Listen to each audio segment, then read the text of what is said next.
Who's who is sick? Raise your hands if you're sick. You caught a cold. Angela's got a cold. You guys aren't sick? You guys aren't sick? Good. Exactly. All right, so this is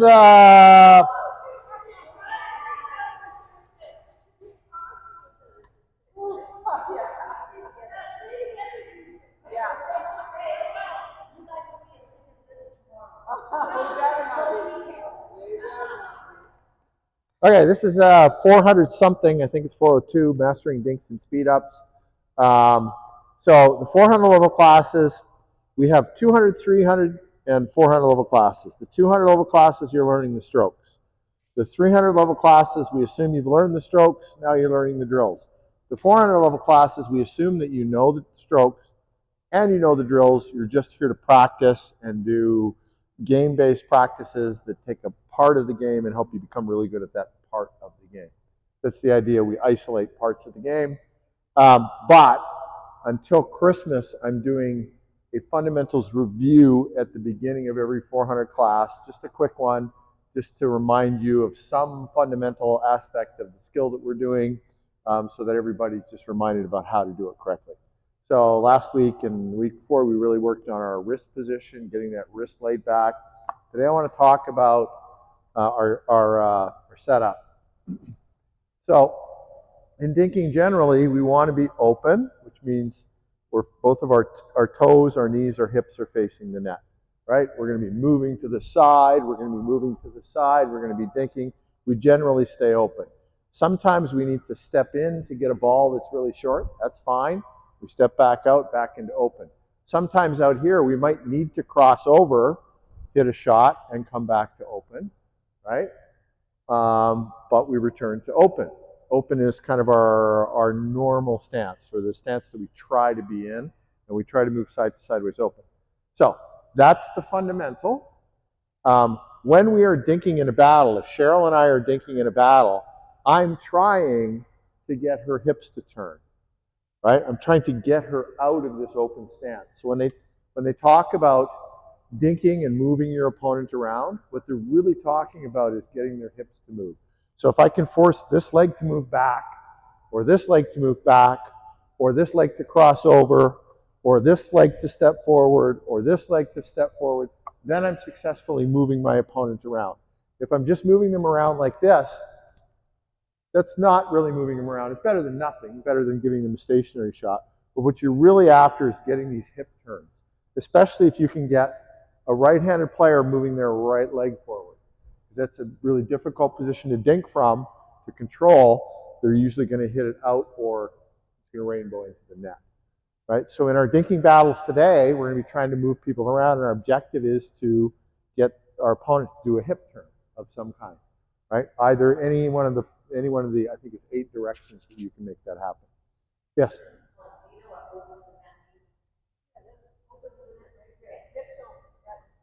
Good. Yep. Some people don't know. Yep.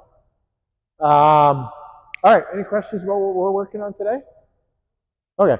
So we're going to start with a simple, just all in the kitchen warm-up game. There isn't going to be much hip turning. Like when you're playing in this short distance here, there's never going to be a step back, right? Because the person is usually going to be inside the expanded kitchen line. The hip turns are going to occur over here, if you can get it out wide, or over there, if you can get it out wide, or short, when you force the person to come in, or if they're here and you shorten the ball here, and they have to step forward to get it in here. There's a lot less hip turning here than in the expanded kitchen. But I want you to start to become aware of it, and I want you to try and make it happen to your opponents. Sometimes you'll do it by accident, but every time you see that hip turn, if you notice it, say out loud, hip turn, or I did it, or gotcha, or something. We want to start. We start with recognition. We want you to start recognizing when you're doing it, because if you can start recognizing when you're doing it, then you can start making it happen. So, all right, we're going to do a 6-person rotation. I won't be in initially. We have 1 person there, 4 people on the line. That person will always be serving. We're just going to go. We're not keeping score. Cheryl, you can serve. You want to be over there, Chai? Or Christine's going over there? Okay. I'll take that. So that position, that person is always serving. Regular kitchen, just the normal, just the standard kitchen. There was a hip turn.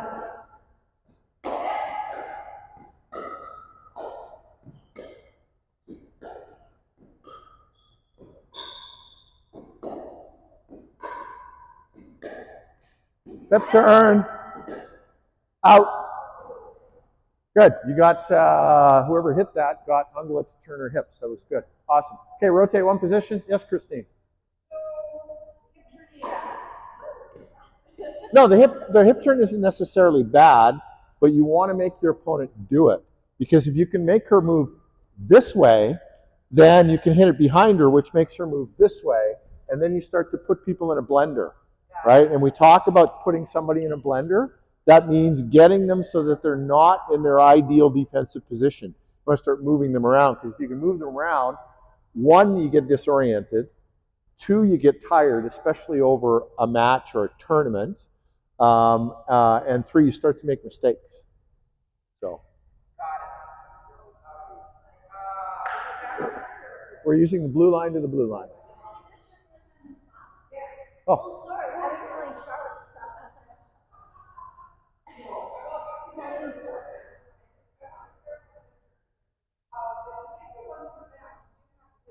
Yeah. You're saying that this is the ideal, yep, most stable. This is the position we want to be in. This is our best defensive position, our strongest defensive position. On our toes, though, not on our heels. Yeah, yeah. So that all of that for sure, but hips facing the net, paddle laid back. This is our ideal setup position. Okay. And we want to get our opponents in their less than ideal setup position.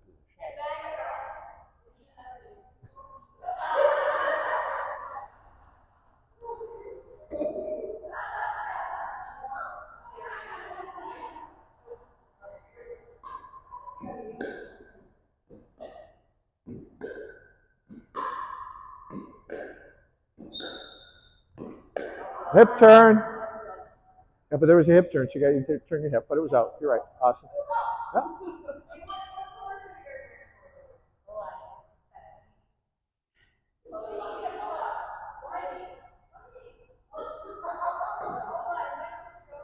Yeah.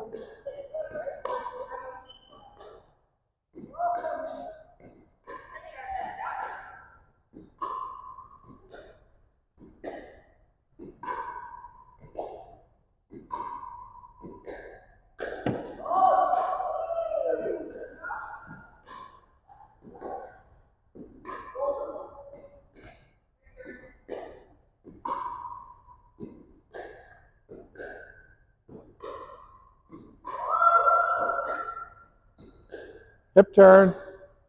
Out.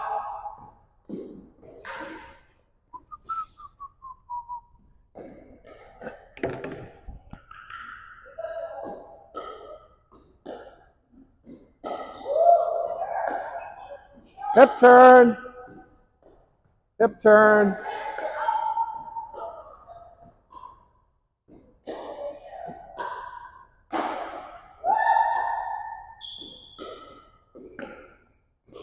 Out. What's that? It was a good stretch, yeah, but she still stayed neutral, so, or open, I mean. By putting the ball in different places and making them step forward, step sideways. Well, it depends. So if I'm here and Susan puts it there, I need to step forward. That's a hip turn. If I'm here and she puts it there, I need to step forward. Now that's a hip turn. If she puts it behind me, I have to turn my hips. It's a hip turn. Anything that you can do to force your opponent to move their hips is positive.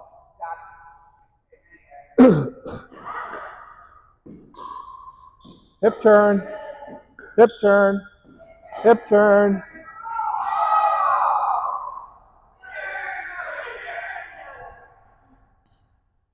I did that on purpose so people wouldn't stand in front of the camera. It's okay. It's the impulse to stand right at the net post. Yeah. Yeah.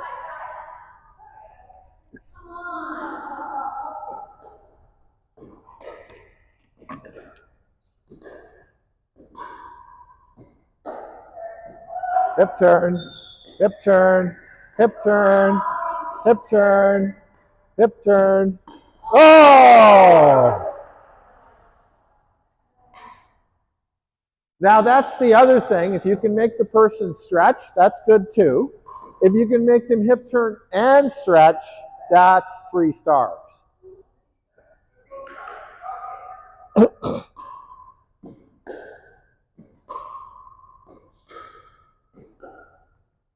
Hip turn, hip turn. Oh, let it go. Square. Whenever you're not square. Yeah, exactly.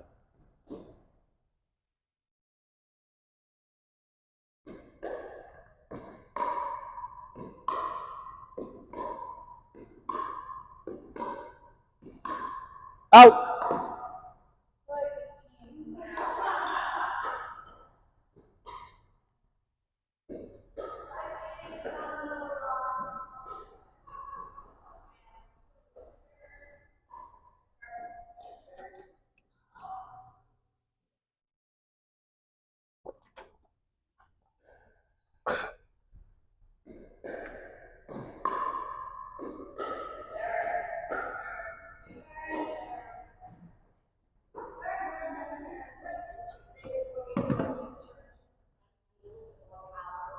That?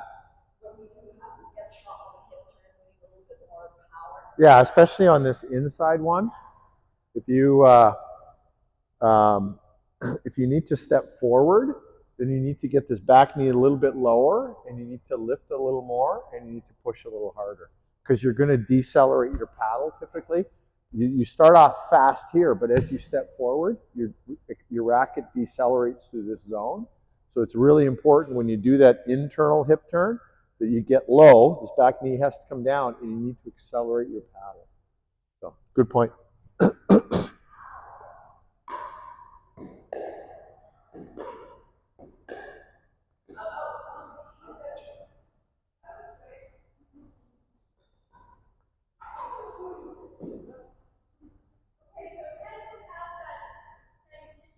No, can't go past the blue line.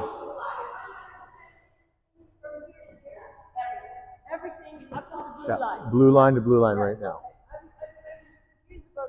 Yeah, we're going to get to that next.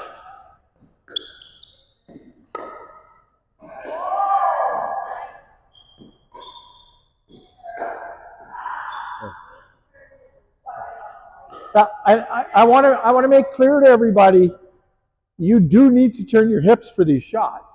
So once you're forced in that position, you need to turn your hips for some of these shots because that's the best way to return it.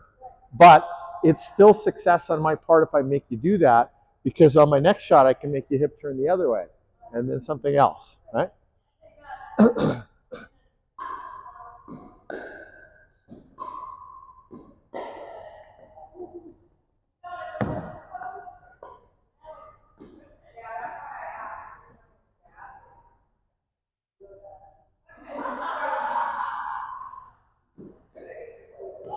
Oh, wrong way. It's okay. Left serve diagonally.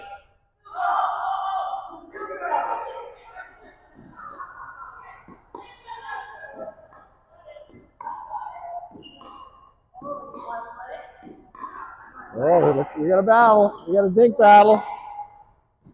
Oh!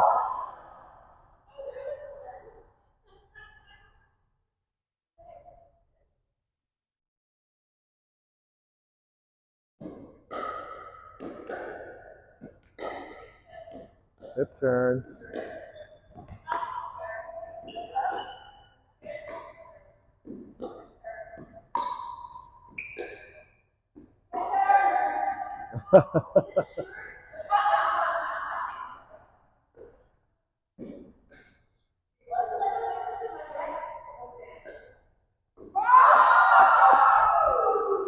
That would have been a hip turn and a stretch. So the 3 stars are make them move, make them turn their hips, make them stretch. If you can get all 3 of those, that's 3 stars. Right?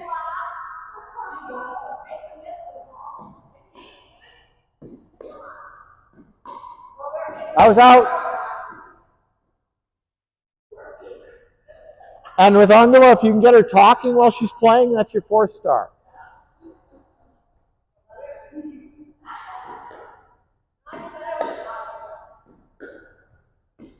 Right in the corner. Right in the corner. Good push, Cheryl. Good push.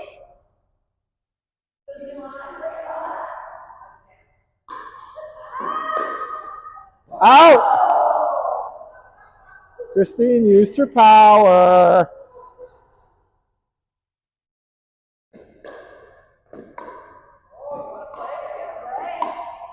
Oh, didn't work out that time.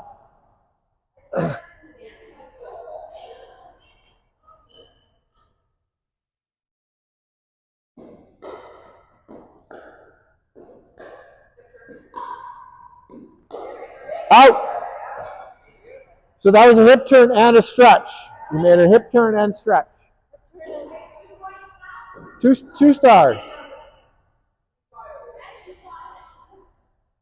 The 4th star is get them moving backwards, get their weight moving away from the opposite direction of the shot. So if I can push you like Cheryl did to Angela, or was it Susan? Or was it you? Yeah. So she was moving back and trying to hit the ball the other direction. That's your 4th star. 5th star, if they swear at you. No, just make her talk. Yeah, I guess that is a form of talking.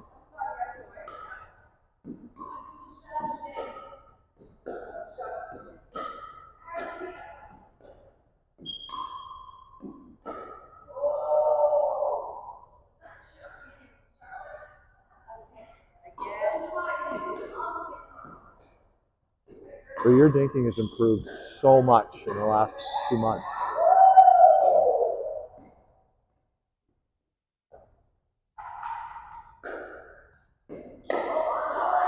Good job. I kept that alive for you. That was out. That was out. Yep. You're a total failure. Total failure. I don't know why you're even in this class. Cheryl, do you know it's Brent's birthday today? Brent's birthday today. Thank you. Was I distracted?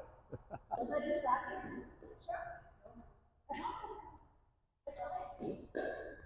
Oh! Okay, one more point, then we're going to play zombies.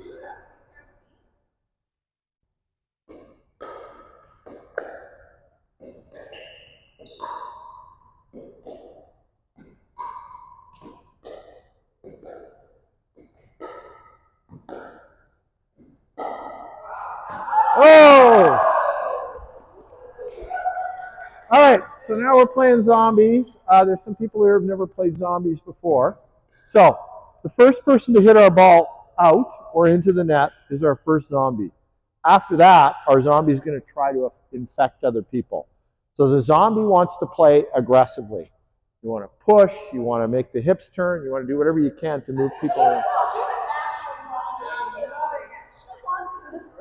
Yeah. Well, if you want to be the first zombie, make the first mistake, right? And then you're trying to create other zombies. So if the zombie hits you the ball and you make a mistake, now you're infected, right? We'll play the game until there's one human left. Then that one human has to make it all the way to that spot. And if they make it all the way to that spot, they survive. Rarely do the humans survive, but they do it sometimes. All right, so here we go.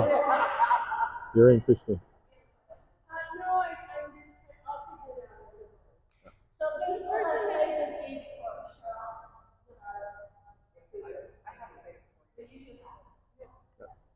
Okay, it's pretty simple.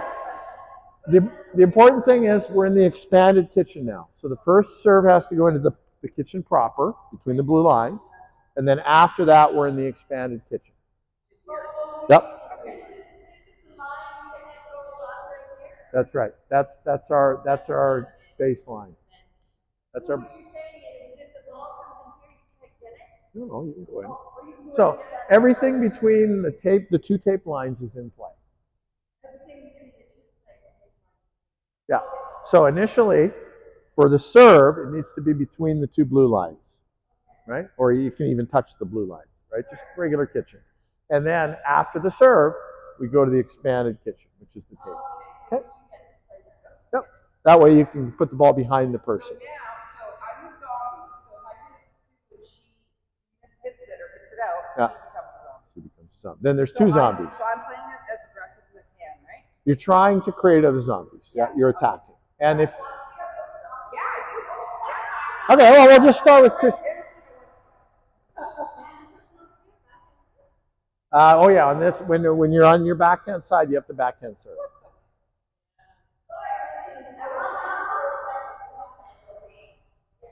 No, we're not keeping scores. We're just doing points and making zombies.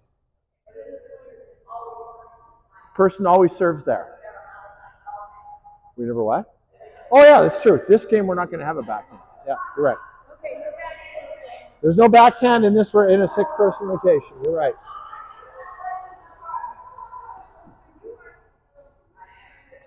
We're going to start with Christine is the zombie. Yep. No, she's the zombie. Oh. Did Christine hit it to you? Oh, now you're a zombie too. We got two zombies.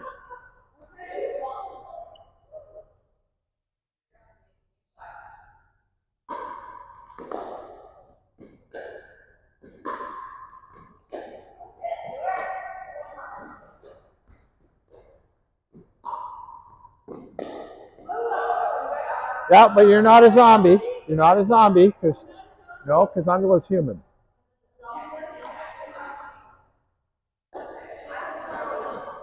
Okay, pause. Pause. You need to be aware of who the zombies are. There's only one so far. No, it's two.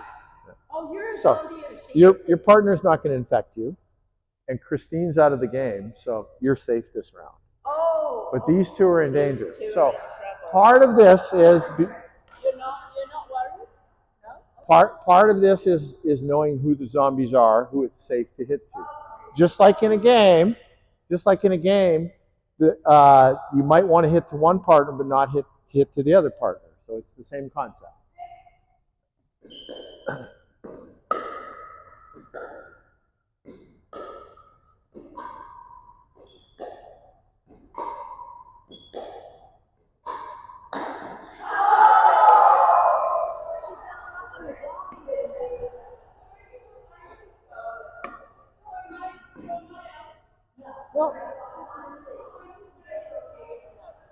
Okay, who are the zombies?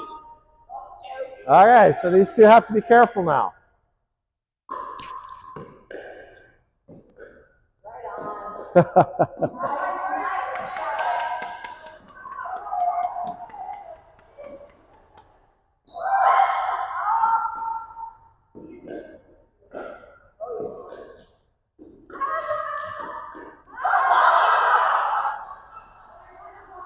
We're okay though.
Out! Who are the zombies? Just two? Okay? You keep on hitting each other. Yeah. It'll happen. Yeah. I gave it to you. Chicken shit. I gave it to you.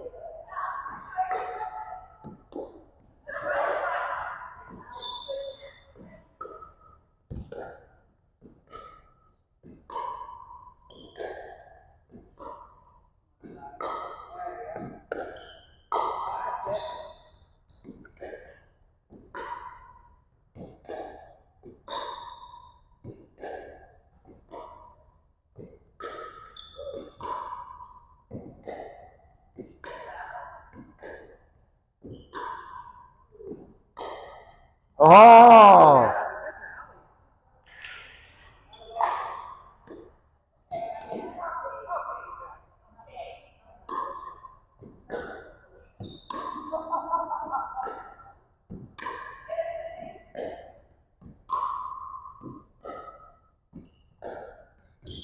Whoa, nice flush, Cheryl.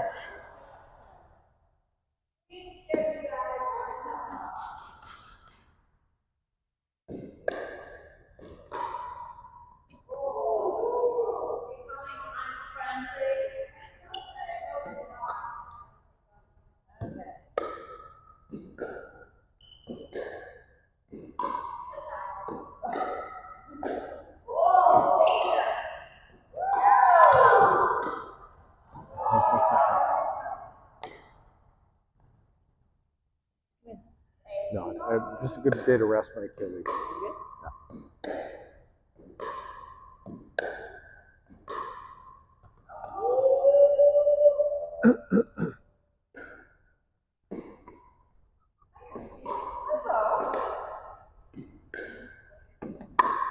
You got to make some zombie sounds every once in a while too, right? Don't forget your zombie sounds. Don't forget your zombie sounds. Be intimidating.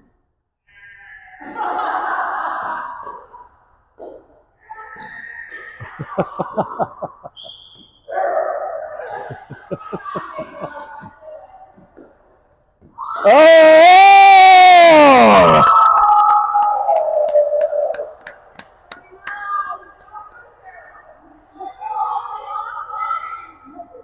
That zombie's got some skill.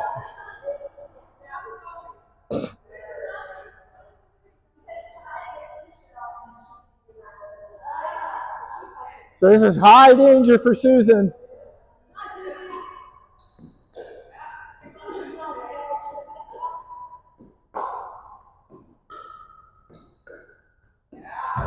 Oh! 4 zombies.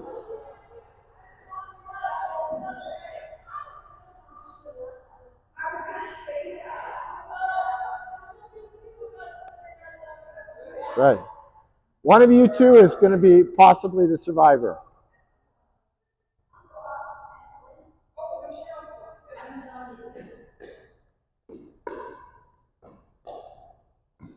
Don't forget your zombie sounds, you guys.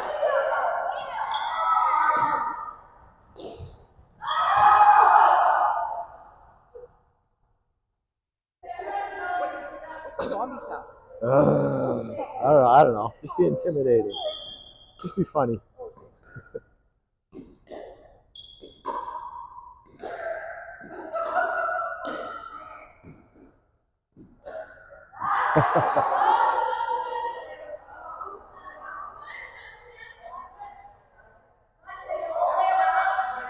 You're the last human?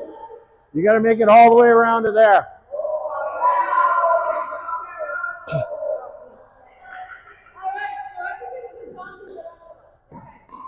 I'm going to introduce a new rule here in a second. Oh, that's it. Stop. Okay. So, zombie survivor, final round. She can now execute zombies. She can shoot them in the head by beating them in a dink battle. So, if she causes a zombie to make a mistake, the zombie's dead.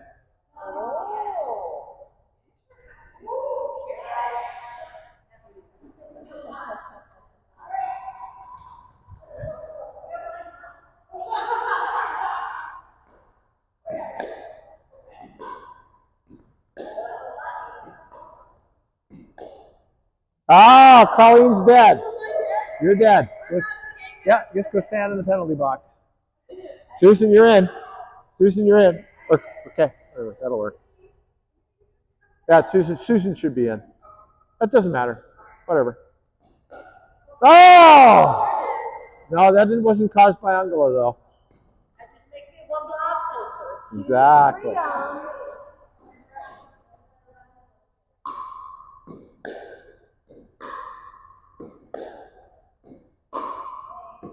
Good.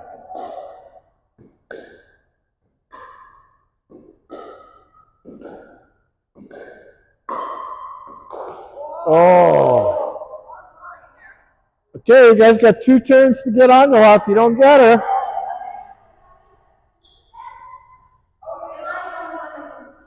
You're the only one who can kill people. No, not yet. No.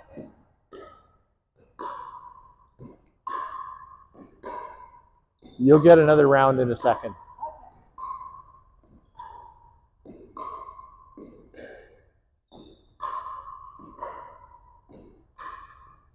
Oh, Christine's dead.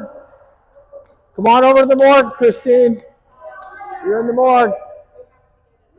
Okay, you got to get her this time or she wins.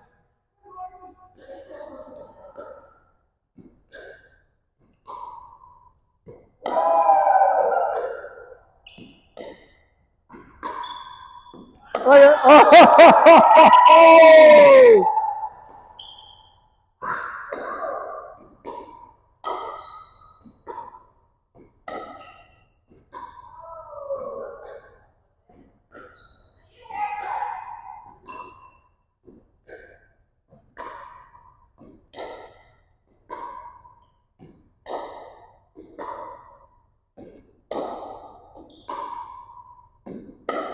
Out! Angela wins. Zombie survivor. Well done. Okay, let's grab a drink and then we're going to come back and play one more round of this. Drink and blink.